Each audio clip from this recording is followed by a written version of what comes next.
When people talk about successful rulers, they often imagine brilliant reformers or powerful conquerors. But history suggests something a little different. Sometimes, average rulers do a better job than talented ones. Part 1. Two average emperors. The Hongzhi Emperor and the Longqing Emperor ruled China in the late Ming Dynasty, a period when the empire was still stable but facing long-term structural pressure. Neither was a conqueror, neither launched sweeping reforms. They mattered not because of who they were, but because of how they governed. Part 2. Two different governing styles. The Hongzhi Emperor focused on restoration. He worked within existing institutions, cleaning up administration, stabilizing taxes, and restoring discipline among officials. The Longqing Emperor governed differently. He delegated more, but approved one crucial directional shift. He eased border restrictions and relaxed maritime bans, allowing trade to flow more freely. This decision reshaped the empire's trajectory. Part 3. Was Longqing just lucky? Some argue that Longqing's success was simply good fortune. Capable ministers and generals were already in place. Basically, they say he was dealt an easy hand, but that misses something important. Not dismantling what already works requires judgment too. Knowing who to trust and when not to interfere is a form of political skill. Part 4. Why average rulers can be effective.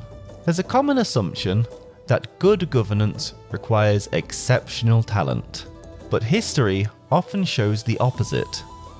Highly ambitious rulers tend to overmanage, overcorrect, and destabilize systems that already function. A ruler who interferes less but chooses the right direction can preserve stability far more effectively. In this sense, being ordinary can be an advantage. Part 5. Humility as a governing skill. There is an old idea, often associated with the great Greek philosopher Socrates, that wisdom begins with recognizing the limits of one's own knowledge. For a ruler, this kind of humility is not weakness, it is intelligence. Especially at the top, believing you fully understand the system is often the most dangerous mistake. The ability to say, "I do not know, so I will listen," is what allows an average man to be an exceptional emperor. Part 6. The real skill of a ruler. The most important ability of a ruler is not genius, it is judgment. Judgment to recognize capable people, judgment to delegate authority, judgment to avoid unnecessary disruption. As one early empire builder famously implied, he was not better than his ministers, but he knew how to use them. Empires are not sustained by brilliance alone, they are sustained by restraint. Part 7. Why this matters beyond China.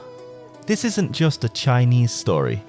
It challenges a global assumption that history turns on extraordinary individuals. In reality, stable systems survive best when leaders resist the urge to constantly remake them. Good leadership is often invisible. When nothing dramatic happens, that may be the point. The Hongzhi and Longqing Emperors were not remembered for heroic ambition.